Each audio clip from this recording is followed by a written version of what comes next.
Hey, Spider Nation, welcome back to another episode of Spider-Man's Tangled WebShow. I'm Jonathan, and joining me tonight is James. What's going on, James? Uh, let's just say a stressful night at work. But the good news is, I only got to go for one more day of stressful night at work. And then Sunday, I'm going to be at WWE Backlash. So, yay. Well, that's good. At least James is getting a little bit of relief in his life. Yeah, because what's the best way to take out frustration from work?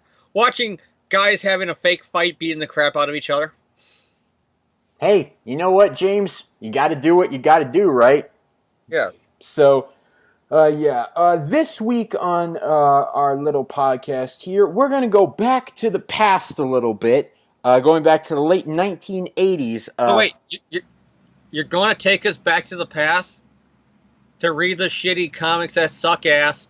You rather have a buffalo take a diarrhea dump on one more day.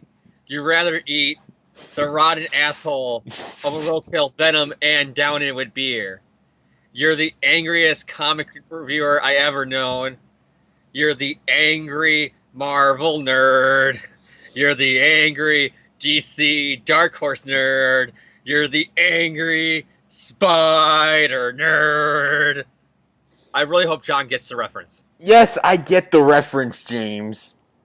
And I think everyone gets the reference. Well, I don't know, because there's sometimes I make a reference and you have no idea what I'm talking about. But here's the Like ironic thing about Duran. that. Do you know what Duran Duran is? Yes, I know what Duran Duran is. Fuck, shit. Because I'll be honest, the only reason I know what Duran Duran is from the song 1985 from Bowling for Soup. But it's actually kind of ironic that James made the angry video game nerd reference, because I'm actually not angry about these comics, because we're going You to do kind of look like him, though. The glasses, the hair, the stubble. All you need is the pocket protector and the white shirt. And you would literally be the angry spider nerd. That can be arranged, but I feel like my trademark lawyers would not be able to help me very much with that. Oh, trust me, if our irate gamer got away with it for years, you will, because you'll be parody. But anyway, what are we talking about? Oh yeah, we have 4 comics this week. Spectacular Spider-Man 139 through 142. This is the Robbie Robertson Tombstone arc, where Tombstone breaks Robbie's back. Spoiler alert. He breaks his back? Did he step on a crack? Now, James, I also get that reference as well. I feel like this whole episode is just going to be James trying to get me with references. John, we're reviewing an 80s Spectacular Spider-Man. Ironically enough, a week before the new series begins? So, remember the last time we recorded an old Spectacular arc? Lover? Yeah, we had to take a shot every time Black Cat said lover. That was also that's why every time I see her, even in a new book where she's like the most evil, stereotypical Stan Slott serial killer ever, I still just want to. I still read in my head after every word. I love her, gonna love her, kill love her, you love her. But yes, we have the Spectacular Spider-Man Tombstone Robbie Robertson arc. This arc was published in the late 1980s. It's pretty soon after Amazing 300, and it's also pretty soon after Peter and Mary Jane's wedding. I like to think of it as being in in universe. It's their first year of marriage. They're still newlyweds at this point. So this arc is actually a pretty big favorite of mine. I actually really like this arc. And so I'm not going to be angry at all during this episode, because this is an arc that I've been asking James to do for a year, but James is not exactly 1 year, John. I went back on Skype. It's been exactly a year. But James has not owned these issues for that amount of time. But now he finally has access to them. So now we can actually You make it sound so bad. Oh, I finally bought back issues for you. Oh, he finally has access to them. He stole them from a local comic book store. And he also stole all these other rare comics. And then one more day and set them on fire. Because fuck you, one more day. I did not say anything I of would be that. Robin Hood. That would be me. I would be the guy who steals crappy comic books and set them on fire. And I just want to clarify to people, I'm joking. I'm not like those idiots that are bringing up Secret Empire right now. That's stupid. Oh, Cap's a Nazi. What do? We burn books. Like the Nazis. But anyway, so we are going to tackle Spectacular Spider-Man 139 and 140. First, we're going to do it in two sets, 2 issues apiece. So we got Spectacular Spider-Man 139. Here we got the creative team: Jerry Conway, scripter; Sal Buscema, artist; Rick Parker, lettering; Bob Sharon, colors; Jim Salicrop is the editor; and Tom DeFalco is the editor-in-chief. And so, quick recap of the issue. We start off, it's raining, it's nighttime, and Peter Parker has been summoned to the Daily Bugle by Robbie Robertson, who has summoned him there because he needs to tell Peter some very important information. So Spider-Man swinging to the Daily Bugle, and all of a sudden he's shot at from a sniper on a nearby roof. Spider-Man goes over to investigate, knocks the guy out, and hangs him from a flagpole by webbing, and basically says, "Okay, so why'd you shoot at me earlier? Someone hire you? Or did you just get trigger happy?" He's like, "Wasn't aiming at you, trying to take out Robertson." And Spider-Man's like, "Thanks. Bye." "Wait, what about the webbing? What am I supposed to do?" "Oh, the cops will come get you down." But it's raining, isn't the webbing gonna melt?" "Nah." I just like how he's like idiot and he punches him. So Spider-Man climbs in through Robbie's office window, and he sees a tape recorder that says "For Peter Parker." And so we flash back. Peter starts playing the tape, and we flash back to Robbie recording it. And basically, Robbie explains his entire backstory with Tombstone, dating all the way back to their old public school years. Meanwhile, Tombstone is working for Kingpin's lackey, the Arranger. Kingpin is off at this point, having his big feud with Matt Murdock, Daredevil. So he's got the Arranger doing a lot of his dirty work, and they're trying to get this guy named Mr. Rayburn, who is a mutant, who has the powers of persuasion. They're trying to make him the persuader and to work for the Kingpin's empire, and they're using Tombstone to do that. You think if his superpowers was persuasion, he would be able to persuade him to let him go? He actually tries that at one point, and Tombstone is able to actually convince Arranger. He's like, "Yo, dude, he's doing it right now," and so they're actually able to resist it at that point. But he does actually try that, of course. So we flash back. Robbie's in high school with Tombstone. Robbie works at the school paper, all that good classic stuff. And Tombstone is the kid who's always picking on him. Robbie has this article that he's set to release about Tombstone beating up people around the school, but he pulls it at the last minute because Tombstone threatens him. We see that Robbie eventually grows up to be a reporter for a Philadelphia newspaper, and one night he's at the paper late. He's waiting around. He gets a phone call about a tip. Some guy saying that he saw who shot Ozzy Montana, who's like a big mob boss in Philadelphia. So Robbie runs down there to meet up with this informant and sees the informant dead. And who killed him? Tombstone. And Robbie witnesses this, and that technically makes Robbie an accessory to murder because he doesn't actually report the crime. He covers it up. He doesn't say anything about it.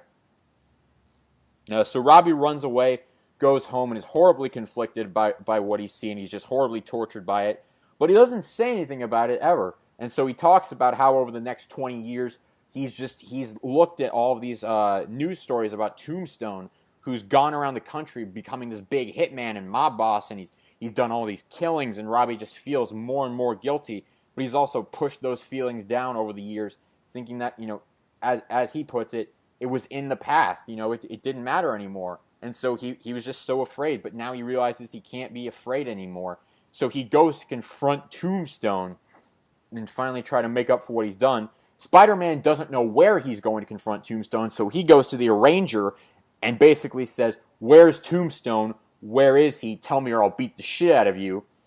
And Arranger's like, "Well, you might try looking in Battery Park. So Spider-Man heads down to Battery Park. Robbie and Tombstone meet up there as it stands, and Robbie says that he's going to arrest Tombstone and he has a gun with him, but obviously that doesn't work too well, and Tombstone breaks his back. And Spider-Man shows up, find Robbie laying on the ground. Dun dun dun. To be continued.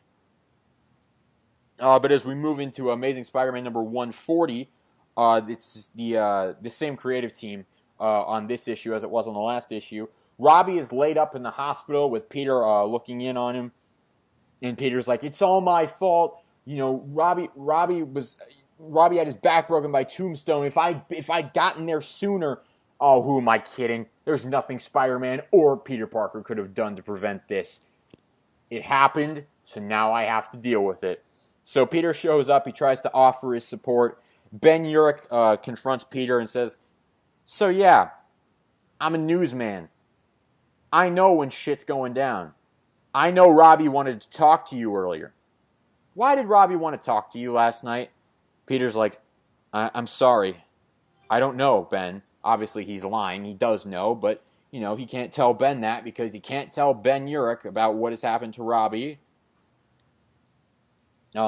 Tombstone shows up in Robbie's hospital room and basically threatens Robbie's family.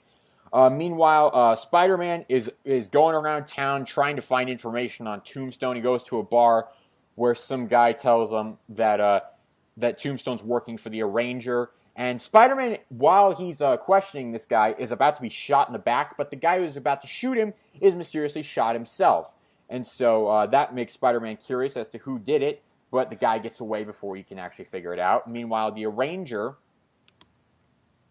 Spider-Man meets up with the Arranger and basically says, "Look, I want to find Tombstone. You're going to tell me where he is." And Arranger's like, "No, I don't think I will." Spider-Man gets a little violent. Arranger calls security. Spider-Man ditches him, all that good stuff. Meanwhile, Arranger is also getting Persuader ready to work for the Kingpin and do their bidding. Peter and Mary Jane show up to Robbie's hospital room where Robbie and Martha Robertson are, and they offer their support, and Peter says, "Look, Robbie, you got to get better. You know, Jonah's going to need you at the Bugle." And Robbie's like, "Peter, that tape I left for you, destroy it." And Peter's like, "No, Robbie, you have to tell someone about this. You're the only person who could take down Tombstone." And Robbie's like, "Destroy it." And so Peter's all conflicted. He's having his whole moral crisis, and Mary Jane's just trying to support him. Peter goes to the Bugle. He finds Ben Urich, and Ben Urich says that there's a guy on the phone for him. It turns out that this mysterious man on the phone wants to meet Peter at Liberty Island in 1 hour alone. So Peter shows up as Spider-Man, and the person who he's meeting up with turns out to be Punisher. Dun dun dun. To be continued in Amazing Spider-Man 141 and 142. So James, what did you think of these first two issues here? They're really good comics. I like what I saw. I like the Peter moment where like the guy's like, "Wait, you're webbing. What if it melts?" And he just like punches the guy in the face, and he says like "dummy" or "idiot" to him. I just love that. He's like, "Idiot." I like the backstory because I think everybody in America can relate to being bullied by at least somebody in their life. So that idea of, like the people who picked on me when I was a kid in elementary school and probably picked on John when he was that age and probably picked on anybody, especially reading comics, and they're at that age. The chances of you being in your 20s still bullied by those people and tormented by them are slim to none. But the idea that Robbie is, to the point that this guy's a crime boss and Robbie works for newspapers and he tortures Robbie about that, about, you're writing stories about me killing people, but you remember when I gave you those nuggies and wedgies, so you won't do it again. Meaning I'm going to kill you and your family. But I'm at the same time, I'm so shocked that Tombstone was this big bully in school, because anybody who's in school with pale white skin like that and white hair, I'm surprised he wasn't the one bullied for being different, but whatever. It's just weird. Like Tombstone always looked like that. It was like an accident. He always just looked like that. Yeah, but like I said, you can relate to that, like, that fear that Robbie has of, oh my God, he's back. So he can't even say that he saw someone get murdered in front of him, and Tombstone laughs about it because he knows Robbie's not going to do anything because he's so tortured by this guy his whole life.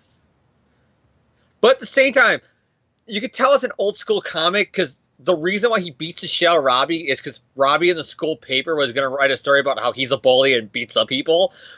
That's like saying, newsflash, lunch is food. I think the school that's being beat up and bullied by this guy already knows they're being beat up and bullied by this guy. But yeah, still I like that. I like how he finally stands up to Tombstone. And it's not what you know what everybody thinks. You always hear when you're a kid, oh, stand up to the bully, they're cowards. Tombstone's not a coward. Tombstone is very much like, yeah, you stand up to me, and I'll break your fucking back. I own you. And that is like, I can imagine if you were a kid in the 80s, I was going for bowling, this probably made you like, and it's sad to say, like, think twice about finally standing up to the bully. Because oh my God, what if they break my back over this? Because Tombstone is very much the definition of stand to your bully, and he'll break your fucking back. This guy's a dick that doesn't give no fucks. And issue 2, it just shows how scared Robbie is. How he's like, Peter, destroy the tape. And he's like, no. And he's like, do it. And remember, there's all these like fan theories online that Robbie knows he's Spider-Man. So if you look in the context of him knowing he's Spider-Man, that shows how terrified he is of Tombstone. The fact that he doesn't even trust Spider-Man with the tapes because he knows Tombstone's going to probably torture him, murder his family, find some way to kill Spider-Man, kill Peter's family, and then come back, finish torturing and paralyzing him to kill him. That's how scared he is of Tombstone.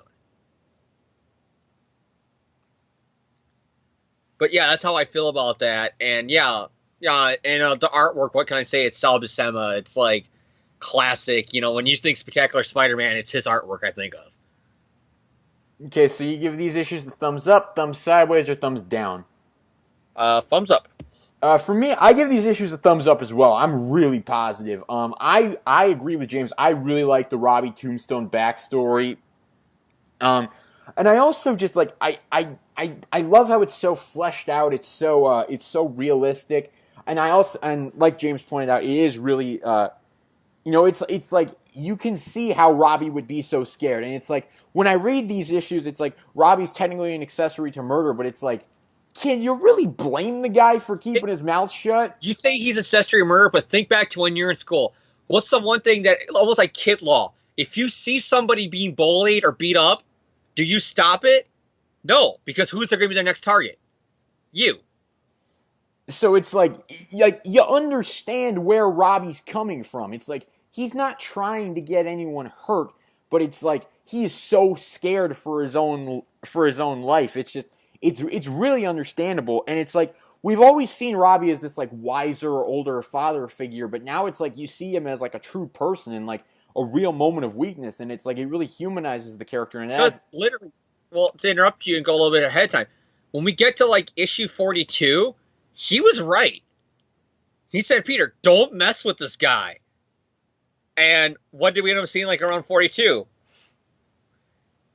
It's like literally out of the frying pan and into the fryer. Yeah, so it's like so it's like you understand Robbie, and it also builds a lot of character for him, and I really like that.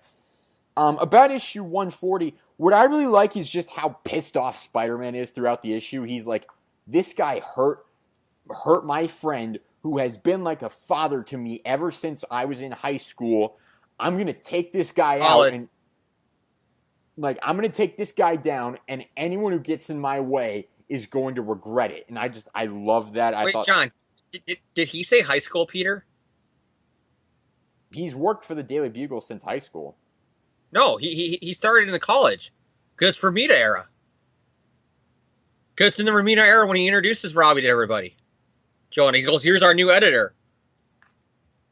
Well, even high school, college, still, it probably just blends together for Peter. But even still, it's just like, okay, it's like Peter's known this guy for years. He clearly, he clearly thinks of Robbie very highly. And so he's not really about to let anyone mess with Robbie. So I can really see his anger and his emotions about it, and it comes through really well. I agree with James about the artwork. The artwork by Sally Buscema and Bob Sharon is just absolutely gorgeous. I love it.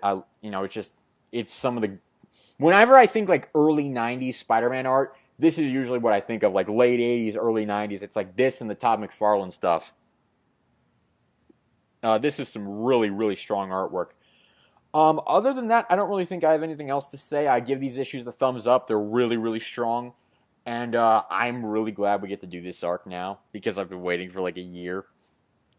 This arc is just really good. And there's still a lot more stuff that we can cover on the next 2 issues. So we still have the same creative team throughout both of the next 2 issues, so there's no need to rehash that. So James is actually going to tackle the recap for us on these 2 issues. So James, what happens in Spectacular Spider-Man 141, 142? It leads off pretty much close to where we left off with the other issue. Peter swinging to go to meet up with Punisher on the boat. And he's swinging to the boat. It's called the Golden Girls because remember that 80s sitcom about elderly ladies? Let's say mobsters on a boat with that name on it.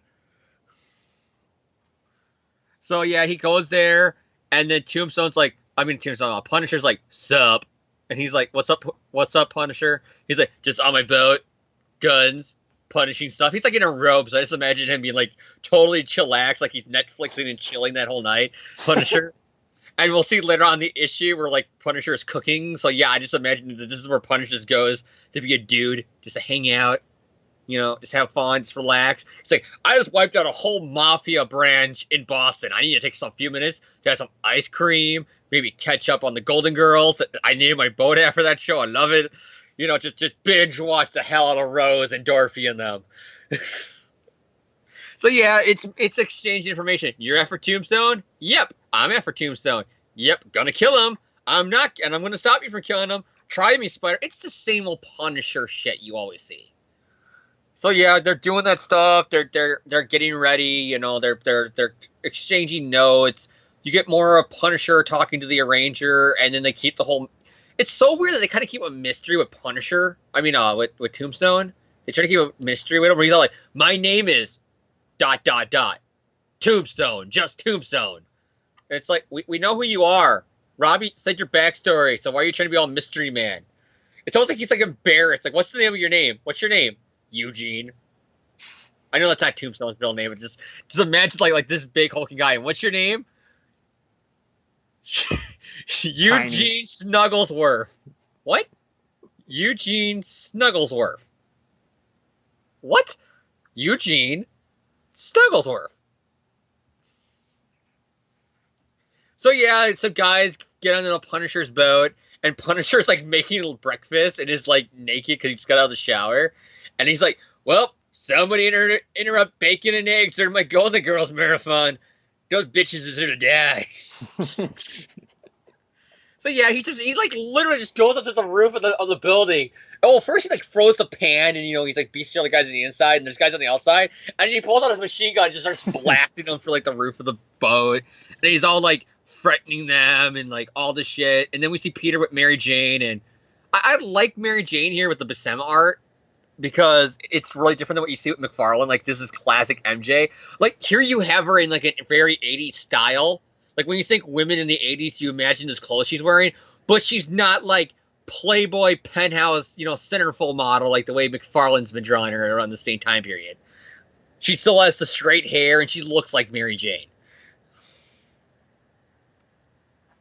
So yeah, they're doing the same Peter and Mary Jane thing that they do a lot. They're talking about stuff. Mary Jane's telling them, don't worry about it. She's running late.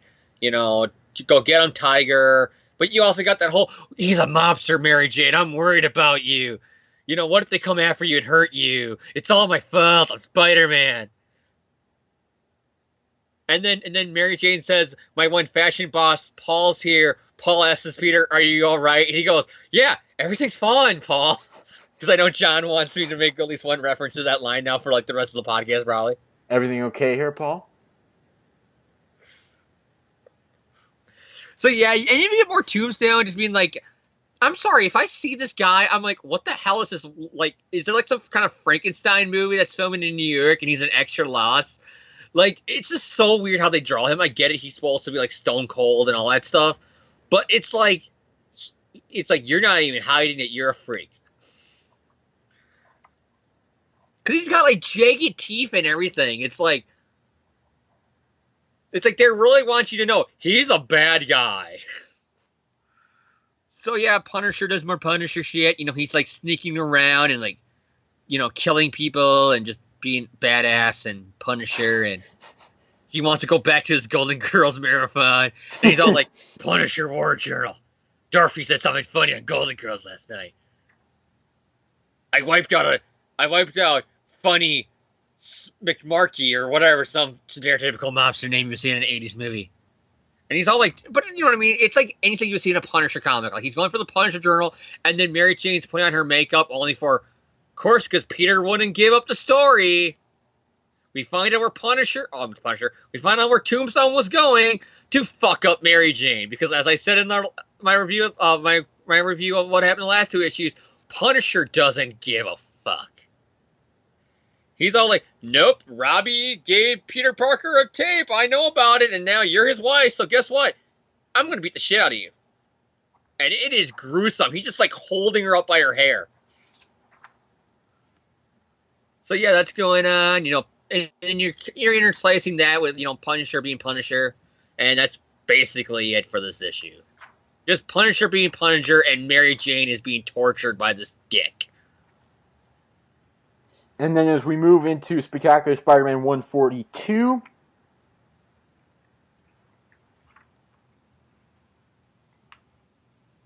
James. Oh, sorry, I got a message. I got to read it for a second. Just give me a second, people. This is a. Oh, wait, you can just hit pause or whatever to edit this out. Okay, just give me 2 seconds. I forgot we're not live. Sorry, I got an email and I got to read it. It's about my tickets to the show. Oh, ooh, sweet! They're actually moving me up a seat. Oh, that's nice. So there was an error with your tickets. I'm like, oh shit. Because of that, instead of being row 201, I'm now row 101, meaning I'm practically almost front row, baby. Okay, well, yeah, that's all it is. I'll go back to, you know, reading this comic. Okay. Reviewing this comic, I mean. So yeah, this issue with a badass cover of like Spider-Man in Atlanta. Like, that is a badass cover. A Tombstone is like holding him like that. And it says Spider-Man's in Atlanta, so that Ted Turner joke I made earlier fits.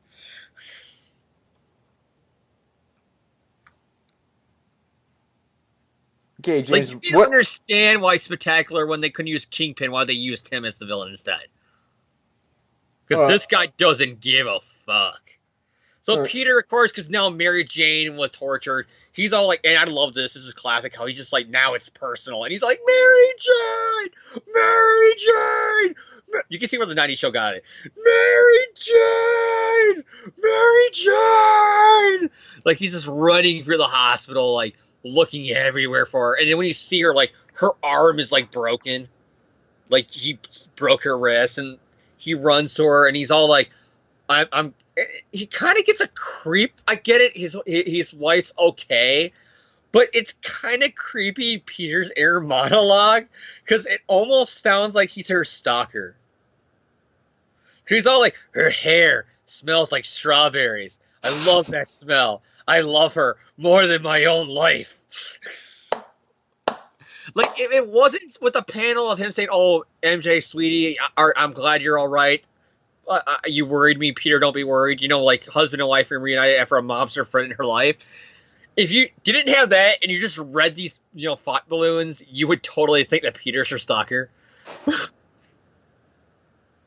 So, yeah, you know, she goes, I was putting up a brave face for my modeling assignment, but that dick who doesn't give a fuck grabbed me, and he broke my arm and was being a real dick because of you.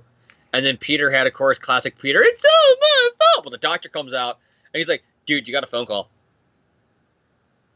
And then he picks it up, and then Tombstone's like, can Spider-Man come out to play? You already hurt my girlfriend. This reference doesn't fit. Oh, well, he hangs up. Calls again. Hey, Parker, is your girlfriend running? Well, you better go catch her. And hangs up. So, yeah, it's him, you know, being a dick to Peter Parker. And he's all like, dude, I'm an asshole in Atlanta. Fuck you. And then everything's like, oh, Peter, what happened? He's like, MJ, he's a dick, but I'm Spider-Man. I got this. So he goes to Atlanta, he visits the Coca-Cola factory, catches an Atlanta Falcons football game. This is the 80s, so they suck balls. So they probably lost like 52-0. Then he went to I don't know. Did you see the Super Bowl this past year? I'm pretty sure they're not doing too much better. At least they made the Super Bowl, John. At least they made the Super Bowl. And they blew Atlanta it. Falcons never thought they would make a Super Bowl. They traded Brett Favre. That tells you how bad of a team you are. Okay, Green Bay also traded Brett Favre, but that's when he was older. Young Brett Favre, they traded. Yeah, so he goes there, being probably liking, being a former professional wrestler himself, and the fact that this wrestling company at the same time was ripping off Spider-Man with Arachno Man. He probably catch an old Ted Turner WCW wrestling match. But no, I'm not. I'm just kidding. He's just being Spider-Man, and he's like, this is weird because like Web Up was the very much Peter Parker Travels the World book, but this one's doing it spectacular. So yeah, you got Punisher being tortured back in New York, and it's like, we're using your powers, Persuader, to be a dick to Punisher. And he's like, his eyes are like glowing as they're all like doing like evil mobster things to Punisher. And I'm thinking about while this is going on is like, oh, you're all dead. They're all dead and they don't even know it.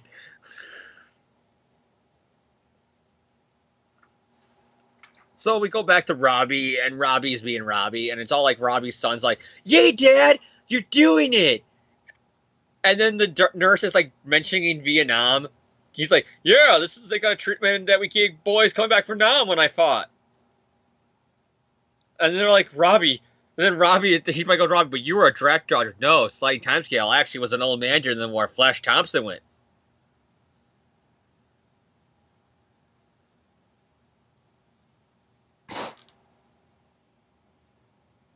I had another joke to finish up, but I can't think of it.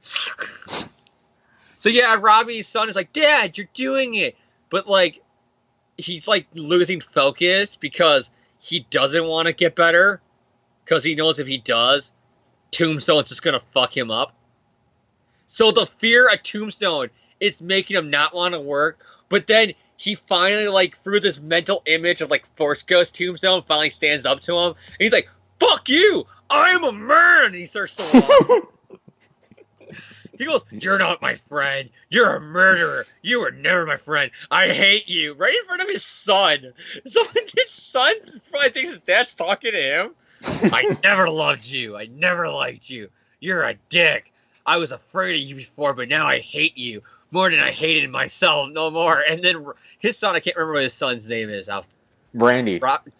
Brandy. He's like literally, Dad. Like, he's like, is my dad having a mental breakdown? Because I'm afraid he's going to start throwing pumpkin bombs at somebody now. So he falls down, and then Robbie's like, dude, what the fuck? And then he's like, no, son, I'm happy. And then John gives me the gift that just keeps on giving as we go to a school in Lansing, Michigan, and see clones! Clones as far as the eye can see! Well, not really, it's just the Gwen clone. But still, welcome back, Clone Gwen. Or Joyce Delaney, or whatever the fuck name she was going by now. Basically, for people that don't know, this is Gary Conway setting up the retcon of the Clone Saga. Because yes, in the 80s, they did a retcon of the Clone Saga from the 70s. And this is basically setting that up with the whole High Evolutionary coming for her. And then, so yeah, so you got that little tie into what's going to be with the whole Who is Carry-On arc. So yeah, you got that stuff. Then you got Spider-Man fighting Tombstone, and it's just classic Spider-Man. You remember Spider-Man 3, but imagine that fight with Tombstone, and it's not shit. Because it's the same thing fighting at, it's skyscraper that's being built. Robbie's finally giving the interview and the testimony about Tombstone being a dick. He's all like, I'm not afraid, I'm a man. And as this is going on, Tombstone is like, I'm struggling to be Spider-Man because I don't give a fuck. Well, it's kind of cool because it's almost like and I think this is on purpose. It's kind of modeled after The Godfather. How does those quick cuts, like a mob hit going on while a guy's at his daughter's wedding? So it's kind of like Robbie is like spilling his guts about Tombstone finally while Tombstone and Spider-Man are fighting. And I love how it keeps going back and forth between the two. So yeah, he tells the truth about Tombstone, and Tombstone's all like, I don't give a fuck about you. And then Peter's all like, no, I gotta do it. It's for Mary Jane. Because I'm Spider-Man. And he just starts beating the fuck out of Tombstone. He's like, I'm Spider-Man. You're not gonna kill my wife. Even though that's font bonus. He's not actually saying that. So yeah, he just lets Tombstone like fall to his death through a truck. Not really. It's like, garbage or whatever. And he falls on there. Spider-Man makes a pun. Jonah shakes Robbie's hand. He goes, I'm proud of you. And then the cops finally arrest him after he's taken out of the garbage truck with the best line ever. The mobster that tried to hire Kingpin and everything. Oh, not Kingpin. Like, what's his name? Arranger. The Arranger. He actually says, oh, Tombstone got beat by Spider-Man and Robbie testimony on him. What a waste. And he fell through a garbage truck. I just love that pun. What a waste. And basically Peter and MJ are happy. Robbie finally overcame his fear of his bully, and this Arranger guy's a dick. End of the issue. All right, James. Punisher's working for him, or maybe not, whatever. So what'd you think of Spectacular 141, 142? Tombstone doesn't give a fuck. Is my new catchphrase. Oh, I liked it. I really enjoyed reading these 4 issues. I really wanted to go like page from page, and I know I ad-libbed a lot, but that's because like I just like adding my own funny dialogue. Because these are old campy comic books, so I'm like trying to put it like in my own funny twist, but they hold up. Like really, I'd really recommend go read the stories. I'm making fun of them, but it's because it's that old school like making fun of it because it's old and it's kind of cheesy by today's audience. But that doesn't mean it's bad. You know what I mean? These are really good. I like it because I can see if I'm a kid in the 80s and I'm being bullied for being a comic book fan or whatever, when you read this whole 4-issue arc, it can really make you feel good. Because Robbie finally stands up to his bully. Really in a weird way with the Force Ghost and his son being like, Dad, are you going nuts? But I like that, how, he's finally overcoming his fears of this bully who tormented him his whole life. So, like, see if you're a kid, like, I would recommend if you're being bullied and you're a Spider-Man fan and do read these 4 issues, because it might help you, vent out your frustrations or whatever in a healthy way. Punisher is really not needed. It's setting up a later arc. So it, like, comes completely out of nowhere. Like, the one issue is, like, almost all Punisher and, like, just Towel, like, having a totally chillax day while these guys are trying to kidnap him. And then it's like, it really interrupts the Tombstone story, I think, because it's literally just Spider-Man shows up the boat. He's like, I'm going to kill him. Peter's like, no, you're not. And then Tombstone fights on a boat and then goes after, the Persuader, and he gets kidnapped. That's literally it. But the rest of it I like. I like the Mary Jane moment, the whole he came after her, and, Peter, how he reacted is how any man would react if someone did that to his wife. It's just really good, and I really enjoyed these issues. So you give it a thumbs up? Oh yeah, thumbs up, definitely. I agree. I love these issues. I'll say that I'll disagree with James about the Punisher. I really liked his dynamic with Spider-Man. I really enjoyed that. But when he falls into the Arranger's trap in 141, I was like, come on, Punisher wouldn't be that stupid. My problem with it is that it's every Punisher Spider-Man story you ever read. They meet up, they team up, Punisher's going to kill somebody, Peter says, I'm going to stop you, and then Punisher's like, oh. It's like literally, when I read those, I think I skipped a few of those panels when I read it, because it's like, I read this in every goddamn Spider-Man Punisher team up ever. I don't need to reread this for the 7,000th time. But I will say that I did like their general dynamic. I agree with James on the nice Mary Jane moments. I really like that. I like how she's like trying to support Peter, but she's also conflicted about the lifestyle. It's like she doesn't have superpowers. So if a mobster finds out that Peter is after not Spider-Man, but after Peter Parker, because the newspaper knows shit about him, and they're going to whack the whole newspaper line, she knows Peter can handle himself. But what's going to stop the guy from going after, Parker's family? So, like, I really did like those Mary Jane moments. The Spider-Man Tombstone fight was awesome. With Spider-Man, like I said, it's the same setup as Spider-Man 3, but done well. I felt like it was very cool. Because in a lot of ways, Peter grew up the nerd too, so I could see him probably like venting out all his frustration on Flash giving him a wedgie and stuff like that when he was a kid. Like, finally get to beat up that bully asshole dick, you know? And it was like Peter just wails on him at the end. It's just awesome. And also thinking about it in the whole Flash Thompson kind of way, if I can just I'm turning around you, but it just popped in my head and I don't want to lose that thought.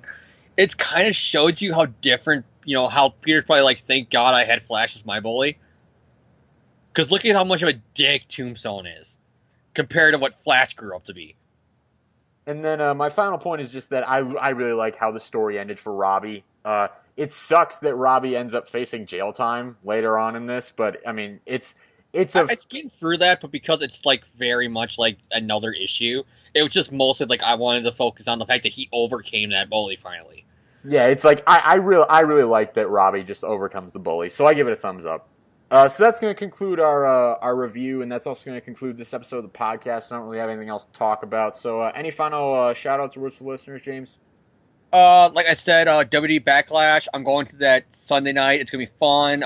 I couldn't get tickets because, you know, funds to the Saturday night NXT show in the same building.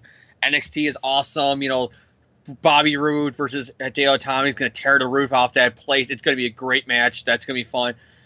Shout out to Shinsuke Nakamura versus Kevin Owens in the main show. Oh, not versus Kevin Owens, versus Dolph Ziggler, because it's going to be Nakamura's first main roster WWE match and signing with the company from New Japan. That's going to be awesome to see live. AJ Styles, the phenomenal one, my favorite wrestler, you know, since, you know, I was 12, 13 when I first saw him in TNA. You know, AJ is going to, him fighting Kevin Owens for the U.S. title, that's going to be a classic because those two guys are great in the ring. And then you got Jinder Mahal versus Randy Orton, but I don't really give a shit about Jinder Mahal like most wrestling fans because he's literally the guy who's the jobber, a.k.a. the jobber is kind of like the way to explain it in a term for John who doesn't like wrestling. How do I put this? Shocker in Ultimate Spider-Man. He's the joke who nobody pays attention to, and he's not a threat. He's fighting for the WWE title. Wow. Against a former 13-time world champion, Randy Orton.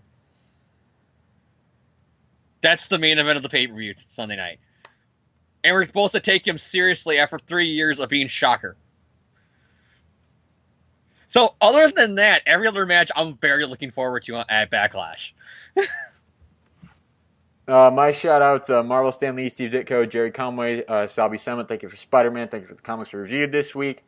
Other shout-out, Supergirl. Oh my gosh, that episode that aired this week was so good. That was the best episode they've ever done. Is that the one that homaged Crisis? Because I know a few weeks ago they were talking about an episode that homaged Crisis. Where like it has the whole Superman carrying her dead body, which is from the cover of Crisis of Infinite Earths. No, that was at the beginning of this season. This episode was Rhea of Daxam, the Queen of Daxam, brings an entire invasion force to Earth. I'll say this to you, John. If you liked Supergirl, I would definitely suggest you picking out the Supergirl Rebirth run that's going on right now. Because it's a different Supergirl, because it's teenage comic Supergirl.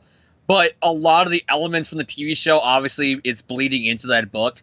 So if you want to jump on a DC book and you feel like Supergirl this much, I would suggest Supergirl with the whole Rebirth arcs going on right now. It's like Callista Flockhart as Cat Grant has been away for most of the season. And then how does she come back? You literally see Linda Carter as the President of the United States on Air Force One trying to talk the Daxamite Queen out of invading National City. And who just walks in on the conversation? Cat Grant, and basically it's just like, and she just does it in complete Cat Grant style, and it's like, it's the best thing ever, and it's like, oh yes. Oh my gosh. If you've not seen this week's episode of Supergirl, you need to see it. Literally, I never liked Cat Grant.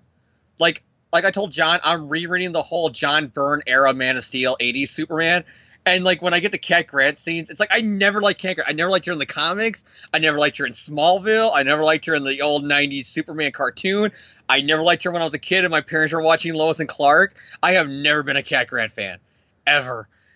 If you watch Supergirl, you'll be a Cat Grant fan. No, I won't. Because I watched the pilot episode, and I was like, yeah, this is why I never liked Cat Grant as a character. No, she was one of the turning points of why I mean not to watch that show. No, you have to watch it. She gets so good as the first season progresses.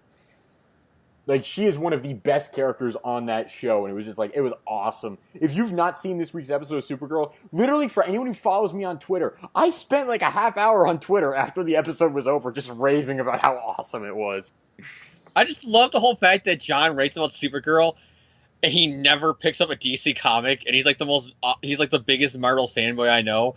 But he doesn't get this most excited for Marvel movies. When he talks about Supergirl, he's like, "Oh my god, Supergirl did this week!" Ah! Did you not hear me after Civil War? I was raving about Civil War for like 6 months afterwards. Yeah, but the rest of the world was too, so you kind of got drowned out by them. Did you not hear me? Like, okay, listen, I was raving after like Daredevil season 2. A few weeks ago, the Defenders trailer came out, and I was going crazy for that. Yeah, and you're more nuts for Supergirl than that. I'm not. Anyway, Nope.